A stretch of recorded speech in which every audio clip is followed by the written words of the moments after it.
Hello students, welcome to my channel. I am Prajakta Gite. आज हम देख रहे हैं theory base of accounting part 2। Part 1 में हमने कॉन्सेप्ट्स देखे थे, अजम्पशंस देखे थे। उसकी लिंक मैंने डिस्क्रिप्शन बॉक्स में दे दी है, आप वो वीडियो ज़रूर से देखिए। तो चलो आगे बढ़ते हैं पार्ट 2 की ओर। तो वहाँ पे हमने देखा gap, generally accepted accounting principle, refers, concepts and convention. तो कॉन्सेप्ट्स हमने पहले वीडियो में क्लियर कर दिए हैं। अब हम देखेंगे कन्वेंशंस। तो कन्वेंशंस मतलब अकाउंटिंग ट्रेडिशनल आउटकम्स। जो ट्रेडिशनली अकाउंटिंग करते आ रहे हैं वही आगे चलेगा, उसे बोलते हैं कन्वेंशन। तो कन्वेंशन में क्या क्या आता है, कौन से प्रिंसिपल्स आते हैं, वो हम देखेंगे। तो पहला प्रिंसिपल है अकाउंटिंग एंटिटी प्रिंसिपल।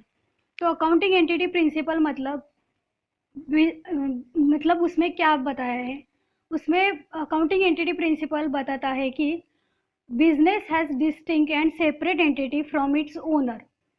मतलब बिजनेस के अकाउंटिंग के पर्पस के लिए बिजनेस का ओनर यानी मालिक और बिजनेस, ये दो अलग अलग और सेपरेट एंटिटी है अकाउंटिंग के लिए। Accounting purpose, accounting for the purpose of accounting owner has separate entity.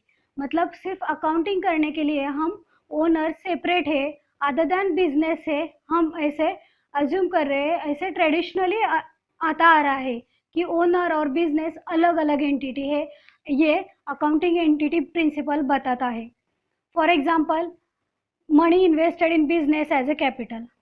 मतलब किसी ओनर ने, मतलब एक मालिक ने, मिस्टर राज है, उसने sum of the rupees 1 lakh rupees invest किए एज ए कैपिटल बिजनेस के लिए।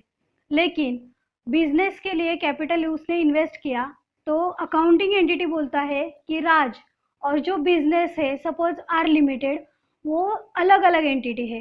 राज, मिस्टर राज अलग एंटिटी है और राज लिमिटेड अलग है। तो राज का जो कैपिटल है वो राज लिमिटेड के लिए लाइबिलिटी है। Perspective of the Raj limited, मतलब राज लिमिटेड के नजरिए से देखा तो उसके लिए उसका कैपिटल, राज का कैपिटल एक लाइबिलिटी है, एक ऑब्लिगेशन है। जब धंधा, जब बिजनेस बंद हो जाएगा तो उसको वो वापिस करना है, इसीलिए उसको ऑब्लिगेशन टू पे है और लाइबिलिटी है। इसीलिए तो इस एग्जांपल के जरिए और क्लियर हो जाएगा अकाउंटिंग एंटिटी कॉन्सेप्ट। तो अकाउंटिंग एंटिटी प्रिंसिपल राज और राज लिमिटेड अलग है, ये बताता है। तो चलते हैं नेक्स्ट प्रिंसिपल की ओर। नेक्स्ट है अकाउंटिंग पीरियड कॉन्सेप्ट। तो ओनर ने अपना मनी इन्वेस्ट किया बिजनेस में, किसके लिए, उसको कुछ रिटर्न्स मिल सके, जो उसको कुछ फायदा हो सके, इसीलिए। तो वो फायदा हुआ है या नहीं, या नुकसान हुआ है, ये उसको कब पता चलेगा? तो 1 साल पूरा खत्म होने के बाद या फिर कुछ पीरियड खत्म होने के बाद उसको पता चलेगा कि उसे फायदा हुआ है या नहीं।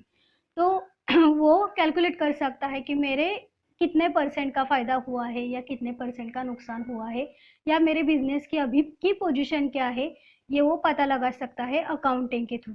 तो अकाउंटिंग पीरियड कंसेप्ट क्या बोलता है? span of time at the end of which financial statements are prepared to know the profit or loss during the period and financial position at the end of the period or year। मतलब एक span of the time, एक particular time जिसके अंदर हम पता कर सके कि हमारे बिजनेस ने कितना प्रॉफिट या कितना लॉस इनकर्ड किया है और हमारी पोजीशन क्या है, फिनेंशियल पोजीशन क्या है, ये अकाउंटिंग पीरियड में पता चलता है। तो अकाउंटिंग पीरियड जनरली अप्रैल, मतलब 1 अप्रैल से 31 मार्च तक होता है। 31 मार्च को हम हमारे business accounting financial statements prepare करते हैं, और उसके हिसाब वो प्रिपेयर करने के बाद हमें पता चलता है कि हमें प्रॉफिट हुआ है या नहीं। और लास्ट डे पे हमें पता चलता है कि ईयर के लास्ट डे पे हमें पता है कि हमारी फाइनेंशियल पोजीशन क्या है।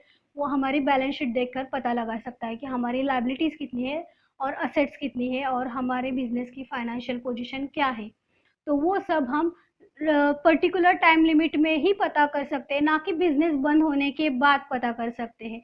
तो हम तो अकाउंटिंग पीरियड कंसेप्ट बोलता है कि हमें ये time to time, period to period पता होना ज़रूरी है। तो ये नोट डाउन कर लीजिए। तो चलो आगे बढ़ते हैं तीसरी कॉस्ट कंसेप्ट की ओर। तीसरा कन्वेंशन है कॉस्ट कंसेप्ट। तो कॉस्ट कंसेप्ट बोलता है assets are recorded at cost price. Asset की कॉस्ट प्राइस में ही रिकॉर्ड होना चाहिए। तो यहाँ पे हम एक एग्जांपल देखते हैं। हमने बिजनेस के लिए एक मशीनरी परचेस की, उसका परचेस प्राइस था 50,000, लेकिन वो मशीनरी बिजनेस मतलब हमारे दुकान तक लाने के लिए हमने ट्रांसपोर्टेशन दिया 5,000 रुपीज़ का, फिर इंस्टॉल करने के लिए हमारे चार्जेस दिए हमने 5,000, फिर वो रेडी टू यूज़ होने तक हमने 5,000 का खर्चा किया उस मशीन पे। तो हमने टोटल 15,000 मतलब 15,000 का खर्चा किया मशीनरी रेडी टू यूज़ होने तक। तो ये जो खर्चा किया मशीनरी रेडी टू यूज़ मतलब मशीनरी को हमने यूज़ करने से पहले जो जो खर्चा किया वो सब हम मशीन के प्राइस में, मशीन के कॉस्ट में इंक्लूड करेंगे। वो होती है मशीन की कॉस्ट प्राइस। तो यहाँ पे मशीन की कॉस्ट प्राइस हुई 65,000। तो हम ये मशीन की प्राइस 65,000 ऐसे ही बुक्स में रिकॉर्ड करेंगे, हम मशीन की परचेज प्राइस बुक्स में रिकॉर्ड नहीं करेंगे। ये कॉस्ट कंसेप्ट बोलता है। Clear to you? अब नेक्स्ट कॉन्सेप्ट है, नेक्स्ट प्रिंसिपल है मटेरियलिटी प्रिंसिपल। तो मटेरियलिटी प्रिंसिपल मतलब क्या? तो हम मटेरियलिटी प्रिंसिपल बोलता है कि हम अकाउंटिंग करते वक्त किस चीज़ पे फोकस करें, किस चीज़ हम इम्पोर्टेंस दे, ये मटेरियलिटी कॉन्सेप्ट बोलता है। Materiality means importance. तो यहाँ पे है मटेरियलिटी मतलब फोकस ऑन मटेरियल फैक्ट्स। तो मटेरियल फैक्ट्स मतलब इम्पोर्टेंट फैक्ट्स में हम अकाउंटिंग करते वक्त फोकस करें, ये वही हम माने, वही उस पर हम ज़्यादा ध्यान दें, और जो इमटेरियल है उस पर हम कम ध्यान दें या फिर इग्नोर करें। तो मटेरियलिटी में भी changes business to business. Suppose मेरा बहुत बड़ा बिजनेस है जिसका टर्नओवर करोड़ों में है, और मैंने बिजनेस के लिए 20 रुपीज़ का पेन खरीदी किया, 20 रुपीज़ का। तो मेरा करोड़ों में बिजनेस है और मैं 20 रुपीज़ का पेन मेरे लिए इम्पोर्टेंट नहीं है, मेरे लिए मटेरियल नहीं है, तो मैं भी रिकॉर्ड करूँगा या नहीं करूँगा। लेकिन मेरा छोटा सा बिजनेस है और मेरे लिए वो पेन इम्पोर्टेंट है। तो materiality it depends, it changes person to person, it changes business to business. तो मेरे लिए जो बड़े बिजनेस के लिए 20 रुपीज़ का पेन ज़्यादा मटेरियल नहीं है, वेयर एज वो छोटे बिजनेस के लिए मटेरियल है। तो हम जो चीज़ हमारे लिए मटेरियल है, जो चीज़ हमारे लिए इम्पोर्टेंट है, जो फैक्ट हमारे लिए इम्पोर्टेंट है, वही हम उस पर ही हम ज़्यादा से ज़्यादा फोकस करके उसका अकाउंटिंग करें। ये प्रिंसिपल मटेरियलिटी बताता है। क्लियर? तो आगे का कन्वेंशन है कंजर्वेटिज्म और प्रूडेंस। प्रूडेंस मतलब जजमेंट, विजडम और फोरकास्टिंग एबिलिटी। तो कंजर्वेटिज्म प्रिंसिपल क्या बोलता है या प्रूडेंस प्रिंसिपल क्या बोलता है? Prudence principle refers all anticipated losses should be accounted for, but all unrealised gain और प्रॉफिट शुड बी इग्नोर। तो इस प्रिंसिपल बोलता है कि हमारा कोई एंटिसिपेटेड लॉस हो, मतलब हमें कोई लॉस होना बाकी हो, अभी तक हुआ नहीं है लेकिन हो सकता है हमें लॉसेस, तो वो लॉस हमने बुक्स ऑफ अकाउंट में दिखाना है। हुआ नहीं है लेकिन हो सकता है लॉस, तो हमें वो बुक्स में दिखाना है। लेकिन वैसे ही हमें अनरियलाइज प्रॉफिट है, मतलब हमें कोई प्रॉफिट हो सकता है लेकिन हुआ नहीं है, लेकिन हो सकता है ड्यूरिंग दैट पीरियड, तो वो हम इग्नोर करेंगे, वो दिखाएंगे नहीं। मतलब हम एंटिसिपेटेड एंटिसिपेटेड लॉसेस दिखाएंगे, एंटिसिपेटेड लॉसेस अकाउंट में दिखाएंगे, लेकिन अनरियलाइज्ड गेन है, जो हमें गेन मतलब जो प्रॉफिट हमें हुआ नहीं है वो हम इग्नोर करेंगे, वो दिखाएंगे नहीं। ऐसे ये कंजर्वेटिज्म बोलता है। तो सपोज एग्जांपल थ्रू हम चलते हैं। सपोज हमने कुछ माल बेचा ऑन क्रेडिट, 50,000 का माल हमने किसी पर्सन को बेच दिया ऑन क्रेडिट, लेकिन उससे पैसे हमें आने बाकी है, लेकिन हमें डाउट है कि वो पैसे देगा ही नहीं, 50,000 हमें आएंगे ही नहीं। अगर दिए तो अच्छा है, नहीं दिए तो हमें 50,000 का लॉस हो सकता है। तो वो 50,000 का लॉस हो सकता है हमें, इसीलिए हम आज ही उसका प्रोविजन बना देंगे अकाउंट्स में। तो उसको बोलते हैं प्रोविजन फॉर डाउटफुल डेब्ट्स। तो प्रोविजन फॉर डाउटफुल डेब्ट is good example of conservatism. तो ये एक बहुत अच्छा एग्जाम्पल है। जो लॉस हमें हो सकता है इसकी प्रोविजन हम आज ही कर देंगे। तो और दूसरा एक ऐसा अकाउंटिंग का नियम है कि closing stock always valued at lower of cost और मार्केट प्राइस। मतलब क्लोजिंग स्टॉक की वैल्यू हम कैसे कैलकुलेट करेंगे, उसकी कॉस्ट प्राइस या मार्केट वैल्यू, इस दोनों में से जो कोई लेस वैल्यू है, मतलब सपोज कॉस्ट उसकी 100 रुपीज़ है और मार्केट वैल्यू 120 है, तो जो लेस है, जो लोअर है, लोअर कौन सी है, 100 रुपीज़, तो हम क्लोजिंग स्टॉक 100 रुपीज़ को रिकॉर्ड करेंगे, ना कि ज़्यादा। तो ज़्यादा का हम नहीं, हम जो कम है वही रिकॉर्ड करेंगे, ऐसा कंजर्वेटिज्म बोलता है। तो ये दो एग्जाम्पल हो गए कंजर्वेटिज्म। कंजर्वेटिज्म में हम सिर्फ एंटिसिपेटेड लॉसेस ही अकाउंटेड करेंगे, वही अकाउंट में गिने जाएंगे, और जो अनरियलाइज प्रॉफिट है, अनरियलाइज गेन है, वो हम इग्नोर करेंगे। नेक्स्ट है मैचिंग प्रिंसिपल। तो मैचिंग प्रिंसिपल क्या बोलता है? Matching principle means expenses incurred in an accounting period should be matched with revenue during that period. मतलब हमने एक साल में कितना रेवेन्यू कमाया, वो रेवेन्यू मैच होना चाहिए उसी साल के, उस रेवेन्यू कमाने के लिए हमने खर्चे कितने किए, उसके साथ वो रेवेन्यू और खर्चा उसी साल के खर्चे के साथ मैच होना चाहिए। ये मैचिंग प्रिंसिपल बोलता है। सपोज हमने हमारे बिजनेस के लिए, मतलब एक जगह है जहाँ पे हम बिजनेस करते हैं, उस जगह में हमने हमारी बिजनेस एक्टिविटी कैरी आउट की और उससे हमें रेवेन्यू मिला। तो उस जगह के लिए हमने कुछ एक्सपेंसेस भी किए होंगे, जैसे कि जगह का रेंट पे किया होगा या फिर इलेक्ट्रिसिटी, ऐसे कुछ हम एक्सपेंसेस भी इनकर किए होंगे। तो वो एक्सपेंसेस भी उसी साल के उस रेवेन्यू के साथ मैच करेंगे। वो मतलब रेवेन्यू ड्यूरिंग द पीरियड वही matched with expenses during the period, ये मैचिंग प्रिंसिपल बोलता है। ये दो प्रिंसिपल्स आप नोट डाउन कर लीजिए। तो चलते हैं अगले कन्वेंशन की ओर। तो अगला कन्वेंशन है डुअल एस्पेक्ट प्रिंसिपल। तो डुअल एस्पेक्ट प्रिंसिपल क्या बोलता है कि every transaction has two fold effect. मतलब हर ट्रांजैक्शन को दो इफेक्ट होते हैं। सपोज जैसे कि डेबिट और क्रेडिट। डेबिट क्रेडिट क्या है वो हम नेक्स्ट वीडियो में या नेक्स्ट चैप्टर में देखेंगे। तो दो इफेक्ट, एक एग्जांपल ले लीजिए। Goods purchase for ₹50,000 cash. मतलब हमने 50,000 दे के गुड्स परचेज किए, तो यहाँ पे दो हो गए, एक तो परचेज और दूसरा कैश। ऐसे दो इफेक्ट हो जाते। तो डुअल एस्पेक्ट ऐसा बोलता है कि हर ट्रांजेक्शन को दो इफेक्ट मिलते हैं।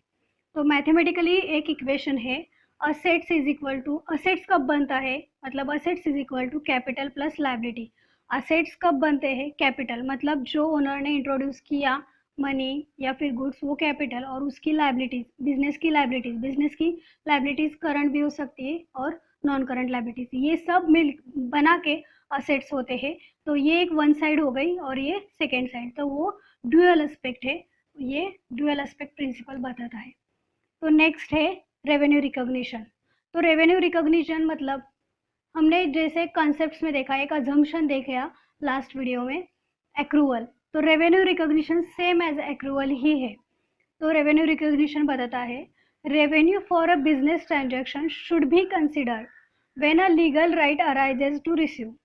मतलब रेवेन्यू मिला, बिजनेस ट्रांजैक्शन करके एक रेवेन्यू मिला, तो वो हम कब कंसिडर करेंगे, जब हमें राइट टू रिसीव हो गया, मतलब हमें राइट मिल गया कि हमें उस दिन पैसे मिलने वाला है। वो राइट जिस दिन हमें मिला, जिस दिन अराइज हुआ, उसी दिन हम वो ट्रांजैक्शन रिकॉर्ड करेंगे।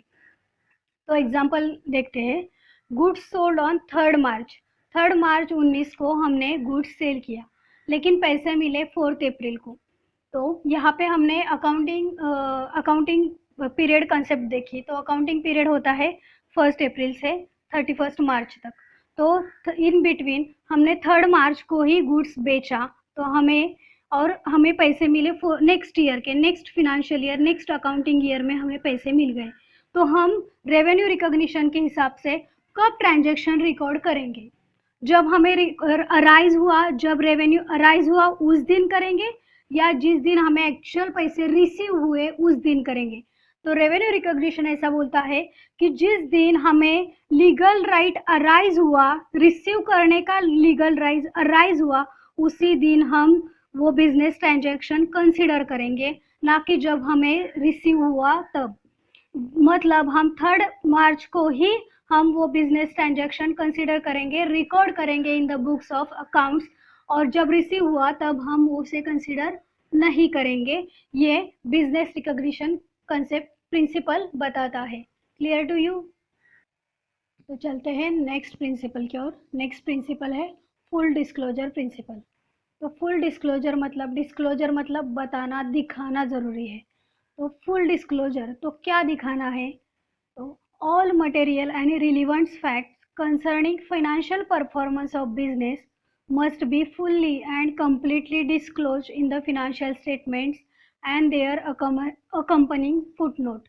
मतलब मटेरियल मतलब हमने देखा जो इम्पोर्टेंट, जो रिलेवेंट फैक्ट्स है, जो इम्पोर्टेंट है हमारे फिनेंशियल परफॉर्मेंस के, बिजनेस के फिनेंशियल परफॉर्मेंस के लिए, जो इम्पोर्टेंट, जो मटेरियल और रिलेवेंट फैक्ट्स है वो दिखाना, वो फुल्ली और कंप्लीटली डिस्क्लोज करना, वो कंपलसरी है। ऐसा फुल डिस्क्लोजर प्रिंसिपल बताता है। तो यहाँ पे हम फिनेंशियल स्टेटमेंट्स में तो दिखाएंगे, लेकिन हम अलग से उसके साथ साथ एक फुटनोट्स बनाकर भी कुछ नोट्स उसमें दिखाएंगे, डिस्क्लोज करेंगे। फॉर एग्जांपल कॉन्टिंजेंट लाइबिलिटी मतलब बोझ। हम पर कुछ बोझ आ सकता है कॉन्टिंजेंटली, मतलब आ भी सकता है, नहीं भी आ सकता इन फ्यूचर, लेकिन उसके लिए हमें आज कुछ तैयारी करनी पड़ेगी, कुछ प्रोविजंस करने पड़ेंगे, कुछ हमें तैयारी करनी पड़ेगी कि आ भी सकता है, नहीं भी सकता है, हम तैयारी में रहेंगे, तो उसे बोलते हैं कॉन्टिंजेंट लायबिलिटी। वो कॉन्टिंजेंट लायबिलिटी हम फुटनोट्स में दिखाएंगे। तो कैसे? तो for example case filed in court. किसी एक इंसान ने हमारे बिजनेस के अगेंस्ट कोर्ट में एक सूट या केस फाइल कर दी। अगर केस उसके फेवर में चला जाता है तो हमें 50,000 की पेनल्टी लग सकती है। कब? अगर उसके फेवर में, उसके साइड में कोर्ट का रिजल्ट आ जाए तो वो कंफर्म है क्या? नहीं है, वो कॉन्टिंजेंट है, इन फेवर है। कब रिजल्ट लगेगा, कब कोर्ट का फैसला होगा तब, तो वो सब कॉन्टिंजेंट है। तो ये सब कॉन्टिंजेंट, लेकिन फिर भी 50,000 अगर लग जाए तो हमें उसकी तैयारी अभी से करनी चाहिए, तो वो हमें डिस्क्लोज करना ज़रूरी है। तो इसीलिए वो हम फुट नोट्स में as a notes contingent liability case filed in court for ₹50,000, ये हम फुट नोट्स में दिखाएंगे। वो मटेरियल है, रिलीवेंट फैक्ट्स है हमारे बिजनेस के परफॉर्मेंस के लिए, फाइनेंशियल परफॉर्मेंस के लिए। ऐसा बिजनेस फुल डिस्क्लोजर प्रिंसिपल बोलता है। नेक्स्ट है ऑब्जेक्टिविटी प्रिंसिपल। तो ऑब्जेक्टिविटी प्रिंसिपल क्या बोलता है? Business transaction recorded in the manner so that it is free from bias of accountant और एनी अदर्स। हमें बिजनेस ट्रांजैक्शन रिकॉर्ड करने हैं, लेकिन कैसे? वो फ्री फ्रॉम बायस होने चाहिए। अकाउंटेंट ने एक तरफी कोई निर्णय बनाकर, या फिर कोई भी पर्सन ने, बिजनेस रिलेटेड पर्सन के एक तरफी निर्णय से वो अकाउंटिंग नहीं होनी चाहिए। फ्री फ्रॉम बायस अकाउंटिंग होना चाहिए, ये ऑब्जेक्टिविटी प्रिंसिपल बोलता है। तो और हमें अकाउंटिंग करने के लिए उसका कोई बेस चाहिए, कोई प्रूफ चाहिए, कोई एविडेंस चाहिए। हम कैसे सोचते हैं कि उसने अनबायसली किया है अकाउंटिंग? तो एविडेंस के हिसाब से, हमारे पास ये एविडेंस था इसीलिए हमने वो ट्रांजैक्शन रिकॉर्ड किया, इसीलिए अकाउंटिंग हो पाई, इसीलिए ये सब रिपोर्ट्स बने। तो वो एविडेंस, वो इतना मतलब ये इम्पोर्टेंट है एविडेंस कि हम फ्री फ्रॉम बायस थे, ये दिखाने के लिए हमारा इसीलिए एविडेंस बहुत ज़रूरी है। तो एविडेंस कौन कौन से हो सकते हैं? एविडेंस के एग्जांपल है इनवॉइसेस, कैश मेमो हो सकता है, या फिर हमारे ट्रांजैक्शन की कोई भी रिसीट एविडेंस हो सकती है। तो ये फुल डिस्क्लोजर प्रिंसिपल और ऑब्जेक्टिविटी प्रिंसिपल हो गए। तो चलते हैं आगे। Basis of accounting. Accounting two basis पे किए जाते हैं। एक है एक्रूअल बेसिस, दूसरा है कैश बेसिस। तो जनरली सब लोग एक्रूअल बेसिस ही फॉलो करते हैं, कैश बेसिस नहीं। तो एक्रूअल बेसिस मतलब क्या?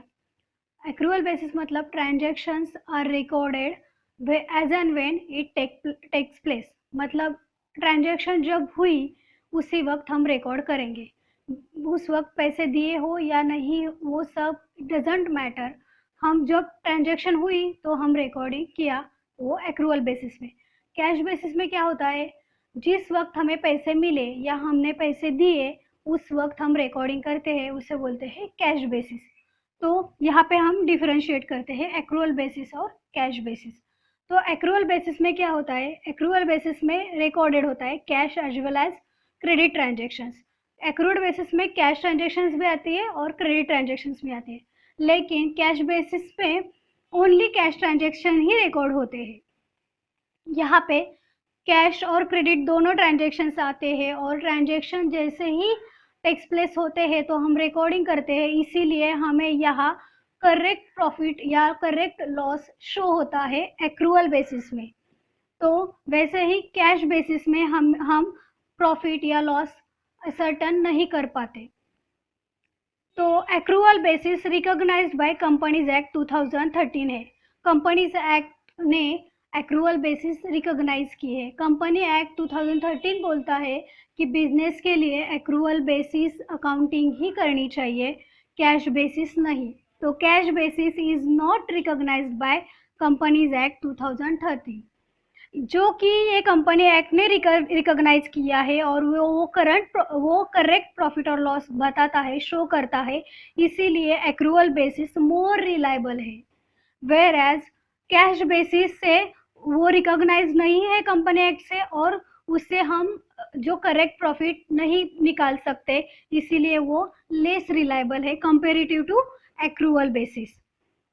तो एक्रूअल बेसिस में आउटस्टैंडिंग एक्सपेंसेस या फिर प्रीपेड एक्सपेंसेस, मतलब कुछ एक्सपेंसेस हमें देने बाकी है, या प्रीपेड एक्सपेंसेस मतलब जो हमने एक्स्ट्रा ज़्यादा के पैसे, मतलब खर्चे के ज़्यादा पैसे दिए हो, ऐसे खर्च भी हम यहाँ पे कंसिडर करते हैं, रिकॉर्ड करते हैं एक्रूअल बेसिस में। वेयर एज कैश बेसिस में हम ऐसे खर्चे रिकॉर्ड नहीं करते, जो एक्सपेंसेस हमने सिर्फ कैश में किए हैं वही हम यहाँ पे कंसिडर करते हैं। तो ये हुआ हमारा basis of accounting and differentiate between accrual basis and cash basis. यहाँ पे ही हमारा ये second chapter theories of accounting खत्म होता है। ध्यान से पढ़िए, नोट्स बनाइए। धन्यवाद।